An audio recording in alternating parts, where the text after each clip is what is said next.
आणि नंतर भावेश पण बोलला की ये साल तेको मेरी टीम में खेळना है, तर मी भावेशसाठी पण कुठे गेलो नाही, कारण तो बोललेला की एकदा तो गोरसाईमध्ये खेळ.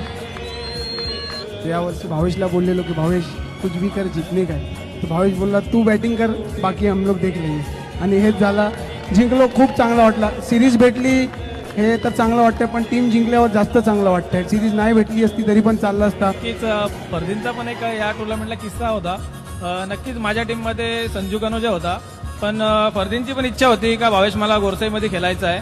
तर मी पहिला ऐकून असा बघितलेला आहे का मी जेव्हा त्याला पैशांचा विचारला तो बोलतो भावेश पैसे देशील तर मी नाही खेळणार. पण नक्कीच त्याचं अभिनंदन करू शकतो आणि तो माझ्या शब्दावर आलाय खेळायला. त्याने मला पैशांचं काही विचारलं नाही का भावेश मला पैसे पाहिजेत. मी त्याला बोललो फर्दीन तुला किती पैसे पाहिजे, बोलतो भावेश पैसे का बात करेगा तो मैं खेलेगा नाही तरी. बघा हीच तर दोस्ती आहे.